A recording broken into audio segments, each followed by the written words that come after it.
When Stan Bartlett was diagnosed with incurable spinal cancer, he wasn't giving up on life. Well, you can sit around the house and lay around and waste away or go away. I ain't going to do that. I'm going to stay out and fight and go after it.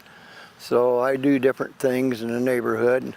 One of those things included giving the Hagerman Pioneer Cemetery a well-deserved renovation. Stan's the only guy that saw the need to take a little bit of care of this old place and got in his car and came down here and did it.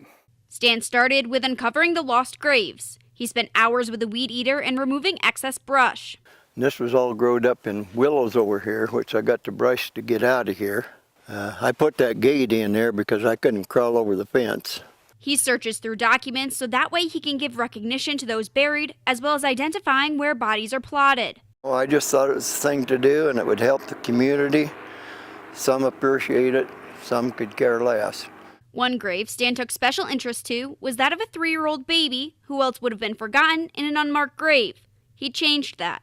I got a paver stone at Lowe's and a bag of sackcrete, and I cleaned out down in there and set that down in it. Records indicate that 98 Idaho pioneers are buried, but only 35 graves are marked. Now, most of these graves are servicemen or moved from Bliss, and lots of them are unknown. Stan has a story behind every gravestone, whether it's who's buried there or preserving what's left. Morgan Rumpf, KMVT, Local 11 News.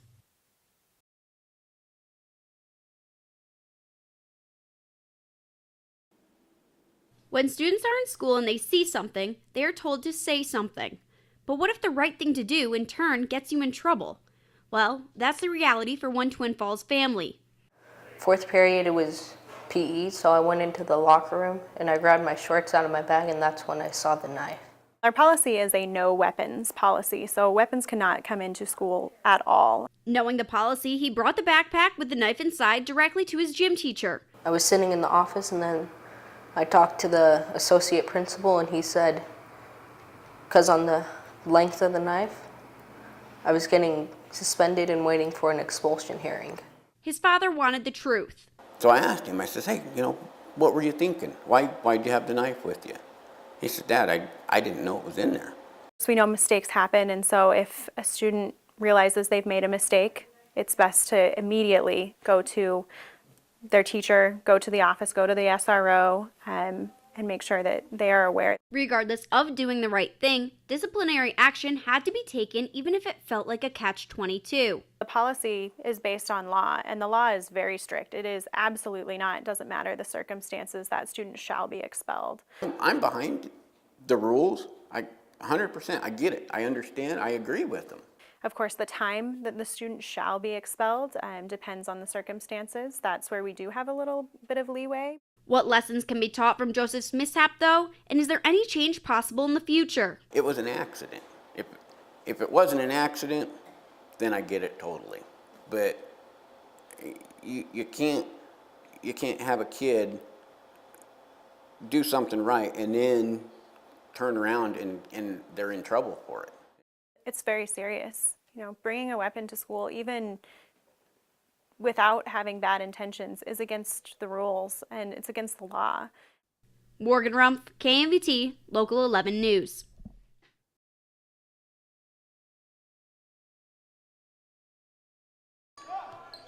Charles Jones Jr. committed to taking his basketball talents from the College of Southern Idaho to the University of Utah in the Pac-12 in late August. Having the next step figured out only gave him one thing left to do: focus on the season ahead. And that he has. I just come out every day and I just play. At the end of his freshman campaign, Jones scored 385 points, averaging 15.4 per game. Fast forward to present day, in only 14 games he has scored 283 points and now averages 23.6 per game. So I'd say he's a lot better player this year than last year. Last year he equated his success to how many points he scored. And this year he realizes, there's going to be a lot of games where, he's got scorers around him and he's moving the ball better. In the Hill X Poly Invitational, Jones led the Golden Eagles offensively. Friday night, he scored 36 points, followed by 27 on Saturday. I just try to help the team as much as I can, even if it's just rebounding or assists. You know, like I know I'm not going to be leading the team every game with points, but I just make sure it comes, just impact the game somehow. Off-season training and conditioning has pushed Chuck to bring his A-game every night in any capacity. I mean, really, this year I feel like he's actually a very good point guard. Last year, Chuck and point guard never went together. We didn't even think about it, and that's where he's really grown as a player. Head coach Jared Fay recognizes his team is doing well, but their fiercest competition has yet to come. Coach Fay, he teaches us all the time, don't ever play to someone else's level. Play at the level we're capable of playing. The guys, when they're playing hard, they're having fun, and we should all be having fun. The taste of a national championship was only 5 points away last year, and the team is determined to get after it now. No backsteps, just keep going forward.